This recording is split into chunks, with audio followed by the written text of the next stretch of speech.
여러분 안녕하세요. 오늘 제가 정말 중요한, 어쩌면 생명을 구할 수도 있는 이야기를 하나 하려고 합니다. 작년 가을이었어요. 제 외래에 72세 남녀 환자분이 실려오셨습니다. 구급차를 타고요. 그분은 그날 아침만 해도 건강하셨어요. 건강검진 받으러 가셨거든요. 그런데 대장 내시경 검사를 받다가 갑자기 쓰러지신 겁니다. 장천공이라고 해서 대장에 구멍이 뚫렸어요. 응급수술실로 바로 들어가셨고요. 수술은 4시간 넘게 걸렸습니다. 중환자실에서 일주일, 일반 병실에서 3주, 한 달 넘게 병원 신세를 지셨어요. 더 안타까운 건 뭔지 아세요? 그분 건강하셨어요. 아무 증상도 없으셨고요. 혈압, 혈당 다 정상이셨습니다. 그냥 건강하니까 더 건강해지려고 검진 받으신 거예요. 매년 빠짐없이요. 그런데 그 검사가 오히려 생명을 위협한 겁니다. 믿기시나요? 서울대병원 노년내과에서 2022년 발표한 연구 결과가 있습니다.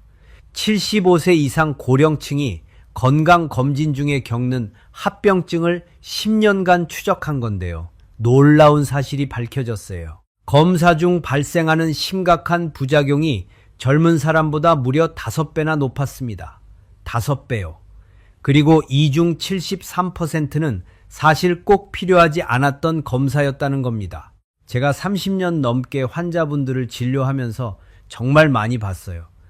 건강해지려고, 가족들 걱정 안 시키려고 열심히 검진 받으시다가 오히려 큰 병 얻으시는 분들을요.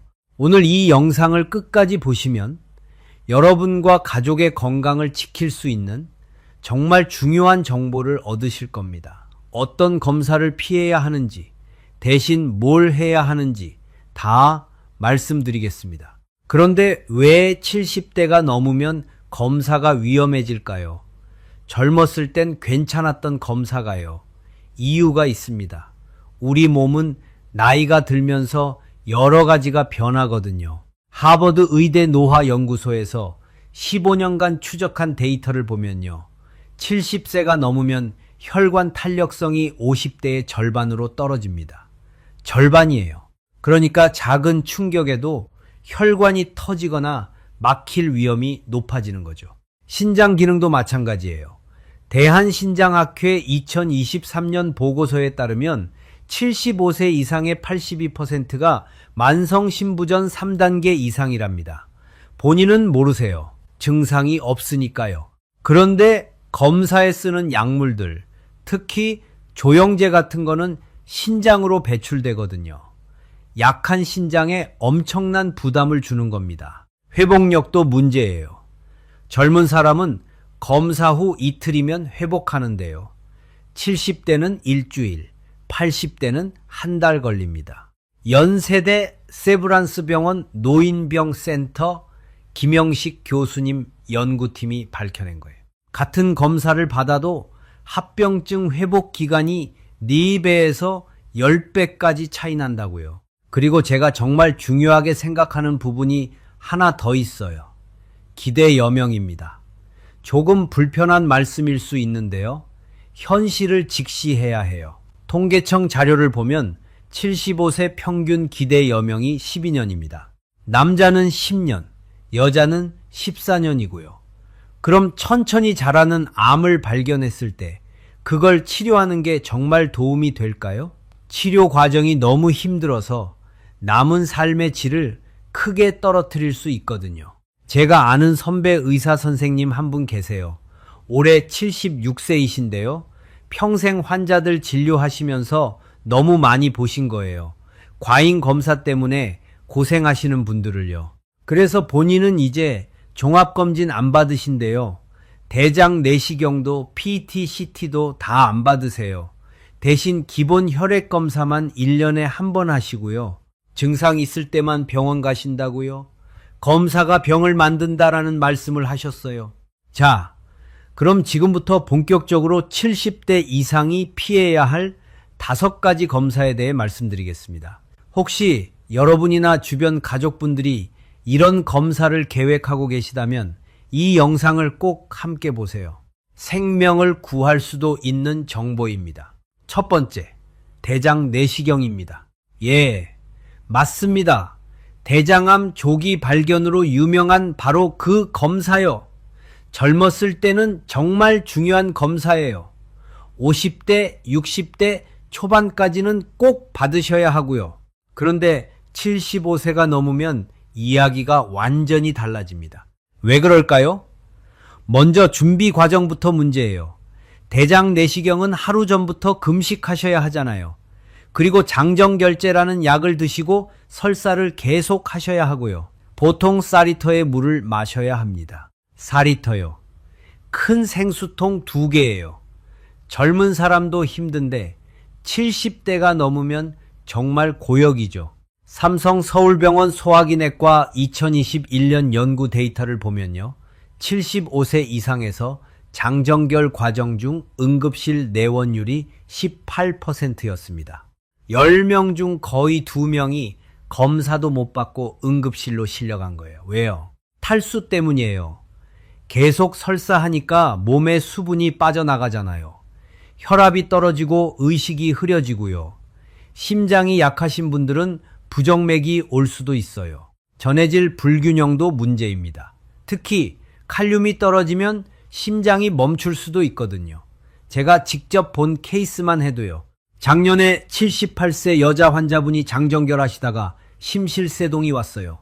응급실에서 전기 충격으로 심장을 다시 뛰게 했습니다. 검사도 안 받았는데 목숨이 왔다 갔다 한 거예요. 신장 기능이 안 좋으신 분들은 더 위험해요. 장정결제가 신장에 부담을 주거든요.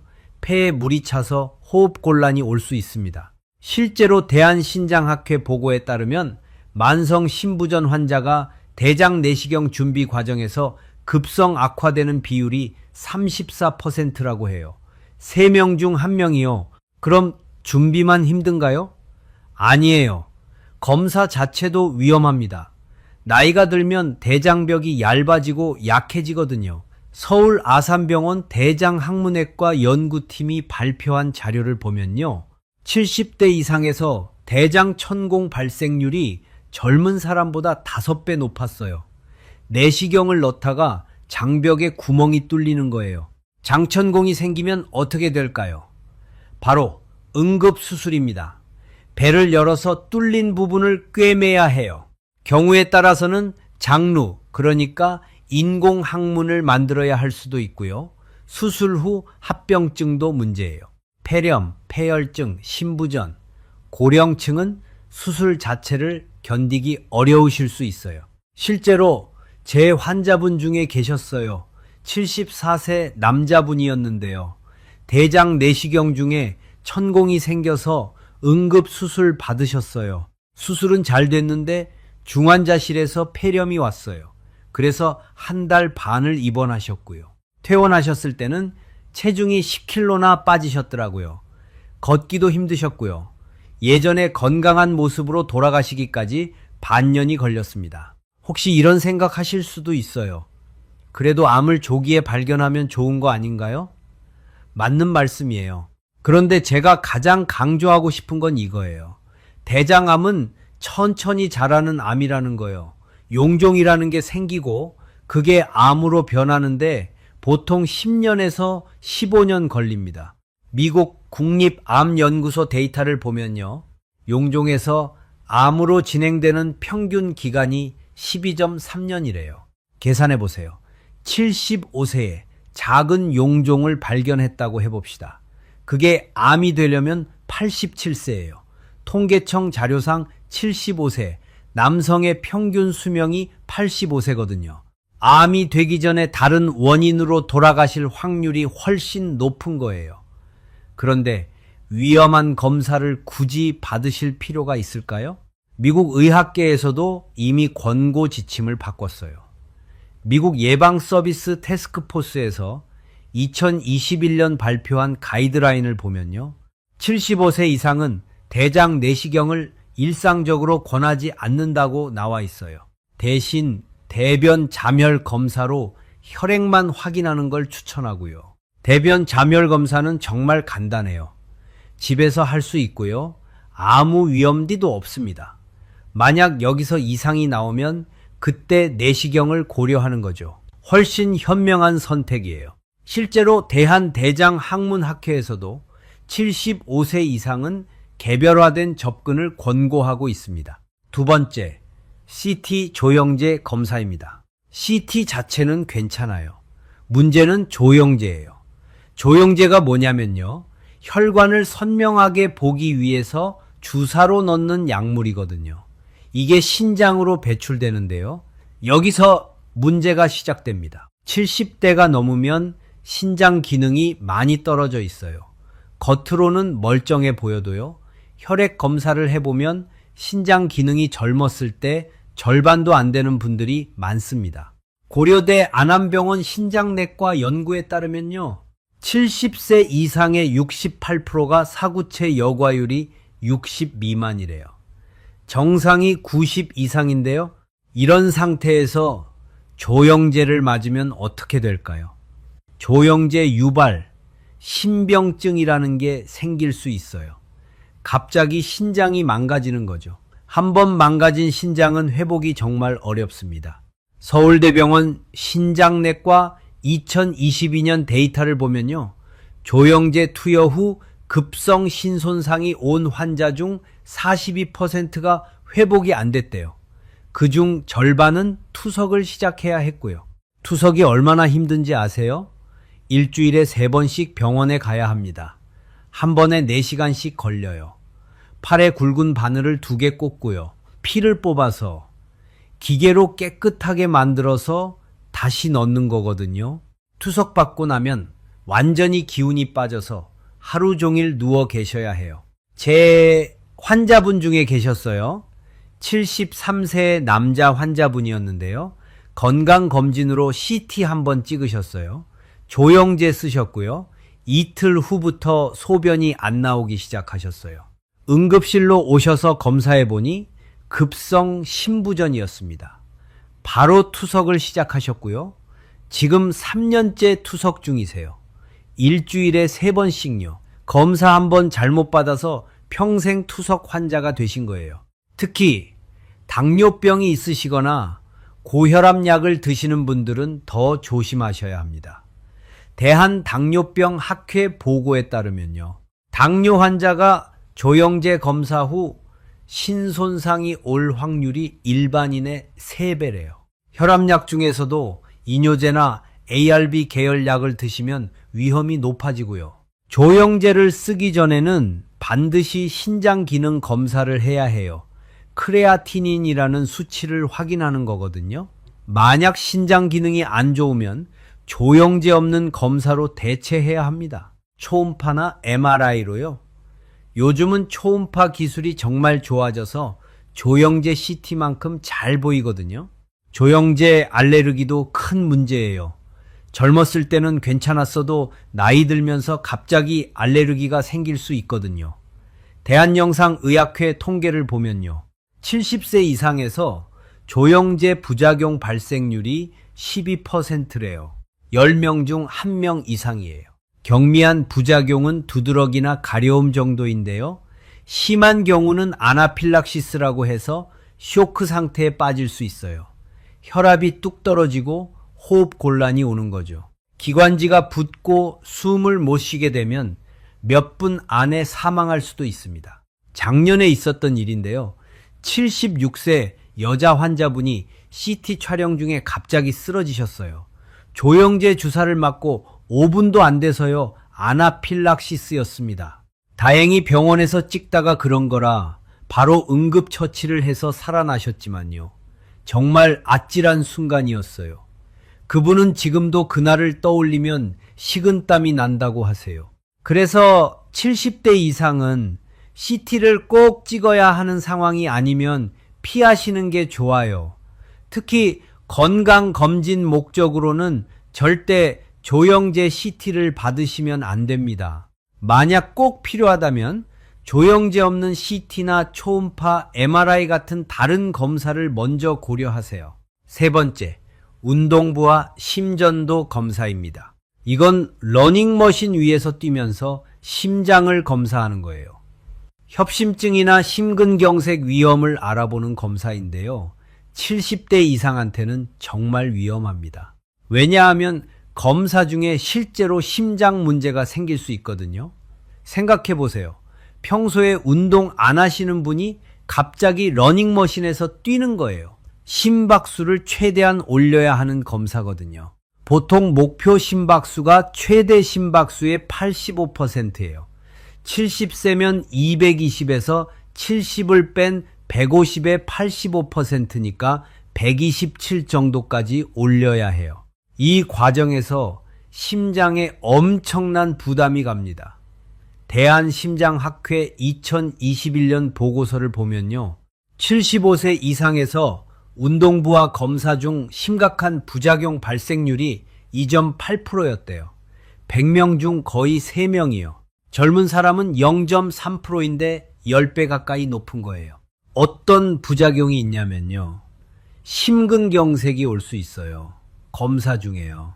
심장에 혈액 공급이 부족해서 심장 근육이 죽는 거거든요. 부정맥도 흔해요. 심방세동이나 심실빈맥 같은 위험한 부정맥이 갑자기 생길 수 있습니다. 제 동료 의사한테 들은 이야기예요. 73세 환자분이 운동부와 검사 중에 갑자기 심정지가 왔대요.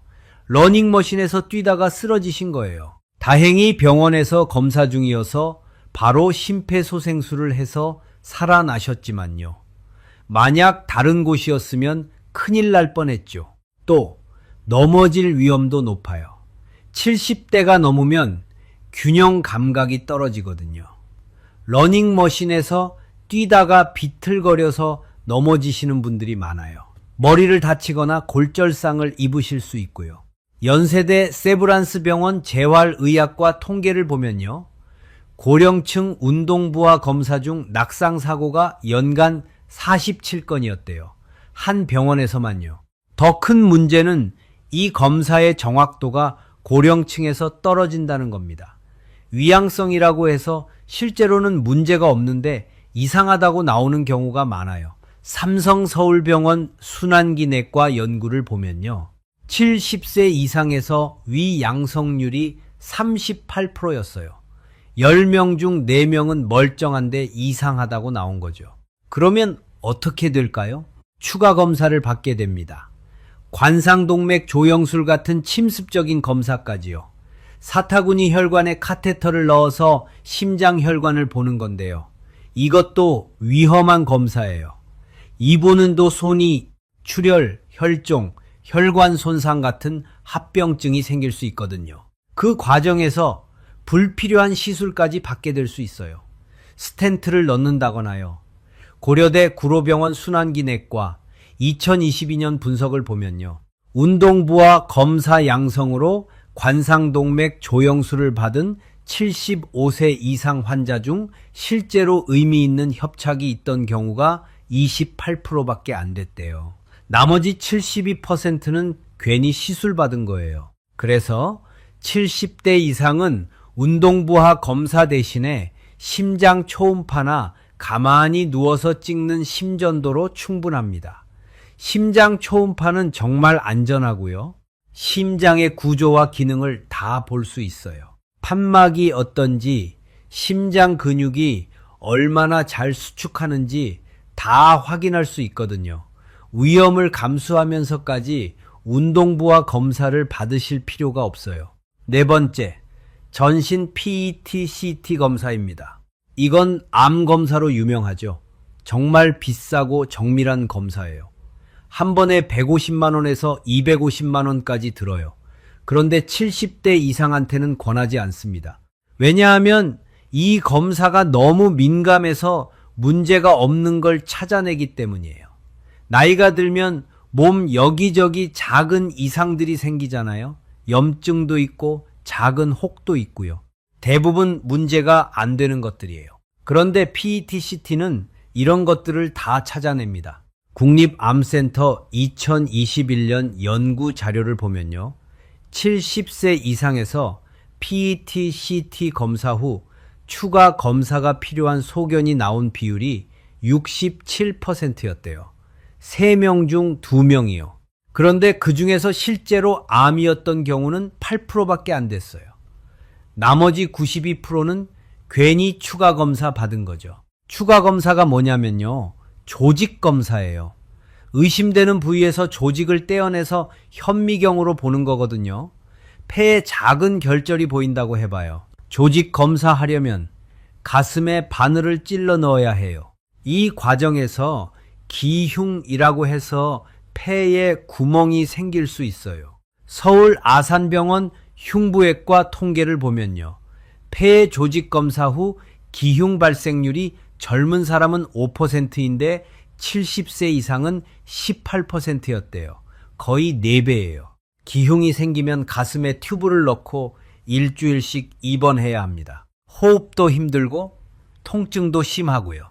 제 환자분 중에 계셨어요. 72세 여자분이었는데요. PET-CT에서 폐에 뭔가 보인다고 해서 조직 검사 받으셨어요. 기흉이 생겨서 열흘 입원하셨고요. 결과는 뭐였냐면 그냥 염증 덩어리였어요. 암도 아니고요. 괜히 고생하신 거죠. 게다가 PET-CT는 방사선 피폭량이 정말 많아요. 일반 CT의 10배가 넘습니다. 고려대 안암병원 영상의학과 연구에 따르면요. PET-CT 한 번 찍으면 받는 방사선량이 14mSv래요. 일반 CT는 1.5mSv 정도인데요. 고령층은 회복력이 떨어져서 방사선 피폭의 영향을 더 많이 받아요. 세포 손상도 더 크고 암 발생 위험도 높아지고요. 아이러니하게도 암을 찾으려고 받은 검사가 오히려 암을 유발할 수 있는 거죠. 더군다나 PET-CT에서 작은 암을 발견했다고 해봐요. 그게 치료가 필요한 암인지도 불분명합니다. 천천히 자라는 암이면 평생 증상 없이 지낼 수도 있거든요. 미국 국립암연구소 데이터를 보면요. 전립선암이나 갑상선암은 70세 이상 부검 시 50% 이상에서 발견되는데 생전에 증상이 없었던 경우가 대부분이래요. 그런데 발견됐으니까 치료해야 할 것 같고요. 수술받고 항암 치료받고 하다가 오히려 삶의 질이 엄청나게 떨어지는 거예요. 삼성서울병원 종양내과 2022년 연구를 보면요. 75세 이상에서 항암 치료 부작용으로 입원하는 비율이 젊은 사람의 5배였대요. 그래서 암 가족력이 있거나 특별한 증상이 있는 게 아니라면 70대 이상은 전신 PET-CT를 건강검진 목적으로 받지 않는 게 좋습니다. 일반 CT나 초음파로도 충분히 필요한 부분을 확인할 수 있어요. 돈도 아끼고 몸도 지키는 거죠. 또래분들과 비교해서 불필요한 검사로 고생하실 필요가 없어요. 5번째, 수면 내시경입니다. 위내시경 자체가 문제는 아니에요. 문제는 수면제예요. 많은 분들이 내시경 검사 힘들까봐 수면 내시경을 선택하시는데요. 70대 이상한테는 이게 위험할 수 있습니다. 수면제를 맞으면 호흡이 억제돼요. 산소 포화도가 떨어지고요. 젊은 사람은 금방 회복하는데 고령층은 회복이 느립니다. 대한소화기 내시경학회 2021년 보고서를 보면요. 75세 이상에서 수면 내시경 중 산소 포화도가 90% 이하로 떨어지는 경우가 23%였대요. 4명 중 1명 꼴이에요. 폐 기능이 안 좋으신 분들은 수면제 때문에 호흡 곤란이 올 수 있어요. 만성 폐쇄성 폐질환이 있으시거나 천식이 있으시면 특히 위험해요. 서울대병원 호흡기내과 연구에 따르면요. 폐질환이 있는 고령 환자가 수면 내시경 받으면 호흡 부전 위험이 7배 높아진대요. 드물지만 수면 내시경 후에 의식이 안 돌아오는 경우도 있습니다. 작년에 있었던 일인데요. 78세 남자 환자분이 수면 내시경을 받으셨어요. 검사는 잘 끝났는데 회복실에서 깨어나질 않으시는 거예요. 30분이 지나고 1시간이 지나도요. 결국 중환자실로 옮겨서 인공호흡기를 달아야 했어요. 다행히 이틀 후에 깨어나셨지만요. 그 과정이 얼마나 무서웠겠어요. 수면제는 혈압도 떨어뜨려요. 심장이 약하신 분들한테는 이게 정말 위험합니다. 혈압이 갑자기 떨어지면 뇌로 가는 혈류가 줄어들거든요. 어지럽고 쓰러질 수 있고요. 심하면 뇌졸중까지 올 수 있어요. 특히 혈압약을 드시는 분들은 수면제와 혈압약이 상호작용을 해서 혈압이 너무 떨어질 수 있습니다. 연세대 세브란스 병원 순환기내과 2022년 데이터를 보면요. 혈압약 복용 중인 75세 이상 환자가 수면 내시경 받을 때 수축기 혈압이 90 이하로 떨어지는 비율이 31%였대요. 그리고 수면 내시경 후에는 하루 종일 멍한 상태가 됩니다. 고령층은 이 상태에서 넘어지거나 사고가 날 위험이 높아요. 실제로 대한노인병학회 통계를 보면요. 수면 내시경 받고 24시간 이내 낙상 사고율이 70세 이상에서 8.2%였대요. 12명 중 1명꼴이에요. 제 환자분도 그러셨어요. 74세 여자분이 수면 내시경 받고 집에 가시다가 현관 문턱에 걸려 넘어지셨어요. 엉덩이뼈 골절이 생겼고요. 수술 받으셨습니다. 그 후유증으로 석 달 동안 걷지 못하셨어요. 지금도 지팡이 없이는 못 걸으세요. 주변 분들한테 검사 하나 잘못 받았다가 이렇게 됐다고 말씀하시면서 정말 후회하신대요. 그래서 70대 이상은 가능하면 비수면 내시경을 권합니다. 요즘은 내시경 기계가 정말 좋아져서 비수면으로 해도 그렇게 힘들지 않아요. 약간 불편하긴 하지만 5분 정도면 끝나거든요. 위험을 감수하면서까지 수면제를 쓸 필요가 없어요. 비수면으로 하면 검사 끝나고 바로 집에 가실 수 있고요. 안전합니다. 자, 지금까지 70대 이상이 피해야 할 5가지 검사를 말씀드렸습니다. 정리해 볼까요? 대장 내시경, CT 조영제 검사, 운동부와 심전도, 전신 PET CT, 수면 내시경이었습니다. 이 검사들은 젊었을 때는 유용하지만 고령층한테는 위험이 더 클 수 있어요. 그럼 70대 이상은 어떤 검사를 받아야 할까요? 필요한 검사들도 있거든요. 지금부터 안전하고 꼭 필요한 검사들을 말씀드리겠습니다. 첫 번째, 혈액 검사입니다. 혈액 검사는 정기적으로 받으셔야 해요. 혈당, 콜레스테롤, 신장 기능, 간 기능, 이런 기본적인 것들이요. 이건 체혈만 하면 되니까 안전하고요. 만성질환 관리에 꼭 필요합니다. 6개월에서 1년에 한 번 정도면 충분해요. 대한임상검사의학회 권고안을 보면요. 70세 이상은 공복혈당, HbA1c, 총콜레스테롤, LDL 콜레스테롤, 크레아티닌, AST, ALT 이 7가지는 꼭 확인하시라고 나와 있어요. 혈액검사로 당뇨병, 고지혈증, 신장질환, 간질환 다 확인할 수 있거든요. 두 번째, 혈압 측정이에요. 이건 집에서도 할 수 있죠. 매일 아침 일어나서 혈압을 재는 습관을 들이시면 좋아요. 고혈압은 뇌졸중이나 심근경색의 가장 큰 위험 요인이거든요. 대한고혈압학회 자료에 따르면요. 70세 이상에서 고혈압 유병률이 67%래요. 3명 중 2명이에요. 혈압만 잘 관리해도 큰 병을 많이 예방할 수 있습니다. 혈압계는 약국에서 5만 원 정도면 살 수 있고요. 사용법도 간단해요. 아침에 화장실 다녀오시고 5분 정도 쉬셨다가 재시면 돼요. 수축기 혈압이 140 이상이거나 이완기 혈압이 90 이상이면 주치의 선생님과 상담하세요. 세 번째, 골밀도 검사입니다. 특히 여성분들은 폐경 후에 골다공증이 빨리 오거든요. 대한골대사학회 통계를 보면요. 70세 이상 여성의 78%가 골다공증이래요.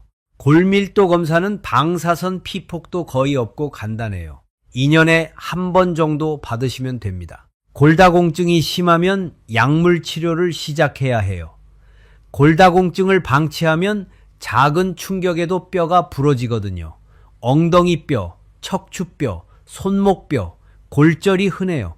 특히 엉덩이뼈 골절이 생기면 수술 받아야 하고요.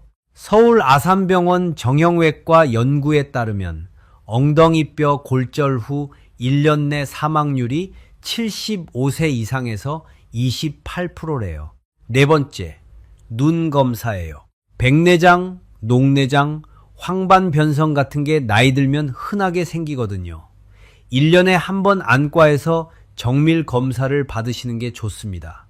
실명을 예방할 수 있어요. 특히 녹내장은 초기에 증상이 없어서 검사로만 발견할 수 있거든요. 대한안과학회 자료를 보면요. 70세 이상의 12%가 녹내장이래요. 그런데 본인이 아는 경우는 절반도 안 돼요. 녹내장은 시신경이 서서히 손상되는 병인데요. 치료 안 하면 실명할 수 있어요. 하지만 조기에 발견해서 안약으로 치료하면 진행을 막을 수 있습니다. 다섯 번째, 대변 잠혈 검사입니다. 대장 내시경 대신에 이걸 받으시면 돼요. 대변에 피가 섞여 나오는지만 확인하는 간단한 검사예요. 만약 여기서 이상이 나오면 그때 내시경을 고려하는 거죠. 집에서 할 수 있고요. 비용도 거의 안 들어요. 국립암센터 권고안에도 나와 있어요. 75세 이상은 대변 잠혈 검사를 우선 권장한다고요. 이 검사의 민감도가 70%가 넘어서 대장암이나 큰 용종이 있으면 대부분 잡아낼 수 있거든요. 여섯 번째, 청력 검사입니다. 난청이 생기면 의사소통이 어려워지고요. 우울증이나 치매 위험도 높아져요. 서울대병원 정신건강의학과 연구를 보면요. 난청이 있는 고령층이 치매 발생 위험이 2배 높았대요. 보청기를 일찍 착용하는 게 정말 중요한데요. 그러려면 정기적으로 청력 검사를 받아야 해요. 2년에 한 번 정도요. 이런 기본적인 검사들만 잘 받으셔도 건강 관리는 충분히 할 수 있습니다. 과하게 여러 가지 검사를 받으실 필요가 없어요. 그럼 이제 자가관리법에 대해 말씀드리겠습니다. 검사보다 훨씬 중요한 게 바로 일상생활에서의 관리거든요. 제가 8가지를 말씀드릴 텐데요. 이것만 잘 지키셔도 어떤 검사보다 건강을 지키실 수 있어요. 첫 번째 자가관리법, 약 줄이기입니다. 예, 맞아요. 약을 줄이라는 거예요. 많은 고령 환자분들이 약을 너무 많이 드세요. 혈압약, 당뇨약, 콜레스테롤약, 위장약, 수면제 이렇게 한 움큼씩 드시는 분들이 많아요. 그런데 약이 많을수록 부작용 위험도 높아집니다. 서울대병원 노년내과 2022년 연구를 보면요. 75세 이상이 5가지 이상 약을 복용하면 낙상 위험이 3배, 인지 기능 저하 위험이 2배 높아진대요. 특히 고령층은 신장이나 간 기능이 떨어져서 약물 대사가 느려요. 약이 몸에 쌓이는 거죠. 그러면 어지럽고 넘어지기 쉽고요. 기억력도 떨어져요. 주치의 선생님과 상의해서 꼭 필요한 약만 드시도록 조정하세요. 약을 줄이는 것만으로도 삶의 질이 훨씬 좋아질 수 있습니다. 실제로 제 환자분 중에 7가지 약을 드시던 분이 3가지로 줄였더니 훨씬 정신이 맑아지고 활력이 생겼다고 하셨어요. 두 번째, 영양 관리입니다. 나이가 들면 식욕이 떨어지고 잘 안 드시게 되죠. 그런데 영양 부족이 되면 면역력이 떨어지고 근육이 빠져요. 낙상 위험도 높아지고요. 단백질을 충분히 드셔야 합니다. 대한영양학회 권고안을 보면요. 70세 이상은 하루 체중 1kg당 단백질 1.2g이 필요하대요. 60kg이시면 72g이에요. 고기, 생선, 계란, 두부 이런 음식들을 하루 3번 몇 끼마다 드세요. 특히 아침에 단백질을 꼭 드세요. 아침을 거르시는 분들이 많은데요. 그러면 하루 종일 기운이 없어요. 아침에 계란 2개만 드셔도 훨씬 활력이 생깁니다. 연세대 세브란스 병원 영양팀 연구에 따르면요. 아침 단백질 섭취가 하루 종일 근육 합성을 촉진한대요. 저녁은 조금 가볍게 드시고요. 아침과 점심을 든든히 드시는 게 좋아요. 채소와 과일도 중요하지만 단백질이 더 중요해요.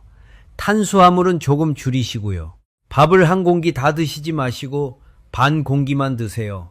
대신 반찬을 더 드시고요. 하루 3끼를 규칙적으로 드시는 게 좋습니다. 입맛이 없다고 굶으시면 안 돼요. 조금씩이라도 하루 3번은 꼭 드세요. 세 번째, 근력 운동입니다. 유산소 운동보다 근력 운동이 고령층한테는 더 중요해요. 근육이 있어야 낙상을 예방할 수 있거든요. 특히 다리 근육이 중요합니다. 대한노인병학회 연구를 보면요. 하체 근력이 강한 고령층이 낙상 위험이 60% 낮았대요. 의자에서 일어섰다 앉았다 하는 운동을 하루에 30번씩 하세요. 이것만 해도 다리 근육이 많이 좋아져요. 처음에는 10번부터 시작하세요. 그리고 일주일에 5번씩 늘려가는 거예요. 한 달 후면 50번도 할 수 있게 돼요. 의자 운동은 정말 효과가 좋아요. 별도의 장비도 필요 없고요. 집에서 TV 보면서도 할 수 있어요. 아령이나 물병을 들고 팔 운동도 하시고요. 무리하지 말고 천천히 하는 게 중요합니다. 매일 20분씩 하는 게 가끔 많이 하는 것보다 훨씬 효과적이에요. 운동 후에는 스트레칭도 꼭 하세요. 근육이 굳지 않게요. 네 번째, 수분 섭취입니다. 고령층은 갈증을 잘 못 느끼세요. 그래서 탈수가 자주 옵니다. 탈수가 오면 혈압이 떨어지고 의식이 흐려지고요. 신장에도 안 좋아요. 목이 안 마르더라도 물을 하루 6번에서 8번 정도 나눠서 드셔야 해요. 삼성서울병원 신장내과 연구를 보면요. 70세 이상의 48%가 만성 탈수 상태래요. 하루에 1리터에서 1.5리터 정도가 적당합니다. 커피나 차는 이뇨작용이 있어서 물로 계산하지 마세요. 맑은 물을 드시는 게 가장 좋아요. 아침에 일어나서 한 컵, 식사 후에 한 컵, 이렇게 습관을 들이세요. 물병을 항상 가까이 두시고요. 보일 때마다 한 모금씩 마시세요. 5번째, 수면 관리입니다. 잠을 잘 자는 게 정말 중요해요. 잠을 못 자면 면역력이 떨어지고 혈압도 올라가고요. 당뇨도 악화됩니다. 수면제보다는 생활 습관으로 수면을 개선하는 게 좋아요. 낮잠을 너무 오래 자지 마시고요. 30분 이내로 제한하세요. 저녁 6시 이후에는 카페인을 피하세요. 잠자리 환경도 중요합니다. 방을 어둡게 하고 조용하게 하세요. 자기 전에 따뜻한 물로 샤워하면 잠이 잘 와요. 침대는 잠자는 용도로만 쓰시고요. 침대에서 TV 보거나 핸드폰 하지 마세요. 침대는 잠자는 곳이라는 걸 뇌가 기억하게 해야 해요. 서울대병원 수면센터 연구에 따르면요. 이런 수면 위생을 지키면 수면의 질이 40% 향상된대요. 6번째, 사회 활동입니다. 외로움과 고립이 건강에 정말 안 좋아요. 우울증도 오고 치매 위험도 높아지거든요.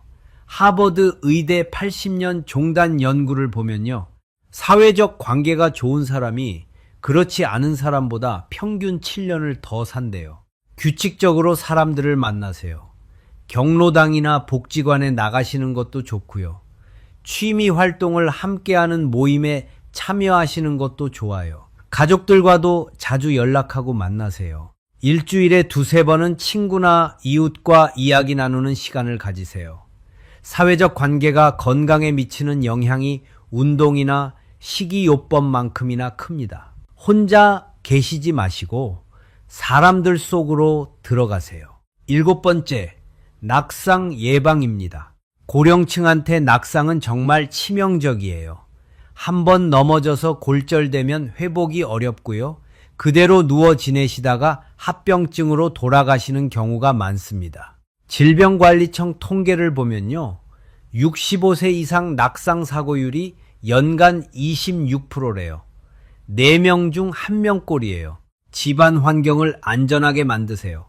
화장실에 손잡이를 달고요. 문턱은 없애고요. 바닥에 미끄럼 방지 매트를 깔아야 해요. 신발도 중요합니다. 슬리퍼는 벗겨지기 쉬우니까 발에 딱 맞는 신발을 신으세요. 밤에 화장실 갈 때를 대비해서 복도에 야간 조명을 켜두시고요. 급하게 움직이지 마시고 천천히 움직이는 습관을 들이세요. 침대에서 일어날 때도 바로 일어나지 마시고 한 30초 앉아 계셨다가 일어나세요. 8번째, 정기적인 주치의 방문입니다. 몸이 아프지 않아도 3개월에서 6개월에 한 번은 주치의 선생님을 만나세요. 만성질환 관리도 하고요. 약도 점검하고요. 필요한 검사도 상의할 수 있습니다. 증상이 생겼을 때만 병원 가지 마시고 정기적으로 방문하는 게 훨씬 좋아요. 주치의 선생님과 좋은 관계를 유지하는 게 정말 중요합니다. 여러분의 건강 상태를 가장 잘 아는 사람이 주치의니까요. 궁금한 거 있으면 메모해 뒀다가 진료 때 물어보세요. 주치의는 평생 건강을 함께 관리하는 동반자예요. 자, 그럼 주의 사항에 대해서도 말씀드릴게요. 첫째, 건강검진 권유를 받더라도 무조건 다 받지 마세요. 나이와 건강 상태를 고려해서 필요한 검사만 선택적으로 받아야 합니다. 검진센터에서 권하는 고가 패키지는 대부분 불필요한 검사들이 많이 포함되어 있어요. 비싼 게 좋은 게 아니에요. 둘째, 증상이 없는데 검사하지 마세요. 증상이 있을 때 필요한 검사를 받는 게 맞습니다. 아무 증상 없는데 여기저기 검사하다 보면 이상한 게 나올 수밖에 없어요. 그러면 추가 검사의 악순환이 시작되는 거죠. 이걸 검사의 캐스케이드 효과라고 하는데요. 한번 시작하면 끝이 없어요. 셋째, 인터넷이나 TV 건강 프로그램을 맹신하지 마세요. 거기 나오는 정보들은 대부분 일반적인 얘기고요. 개인차가 있어요. 여러분의 상태에 맞는 조언은 주치의 선생님한테서 들어야 합니다. 검증되지 않은 민간요법이나 건강기능식품도 조심하세요. 특히 간이나 신장에 해로운 성분이 들어있는 경우가 많아요. 넷째, 가족들이 권하는 검사도 신중하게 판단하세요. 자녀분들이 효도한다고 비싼 검진 패키지를 선물하시는 경우가 있는데요. 고마운 마음은 받되 실제로 받을 검사는 선택하셔야 해요. 가족들한테 오늘 이 영상 내용을 설명해 드리세요. 효도는 검사가 아니라 함께 시간 보내는 거라고요. 다섯째, 동네 친구들이 받았다고 따라서 받지 마세요. 각자 건강 상태가 다르거든요. 친구는 괜찮았는데 여러분한테는 위험할 수 있어요. 본인의 몸 상태를 가장 잘 아는 주치의와 상의하는 게 최선입니다. 남과 비교하지 마시고 본인한테 맞는 선택을 하세요. 여섯째, 건강검진 결과에 너무 일희일비하지 마세요. 조금 이상하다고 나와도 대부분은 큰 문제가 아니에요. 나이가 들면 정상 수치도 달라지거든요. 결과가 나쁘다고 너무 걱정하지 마시고요.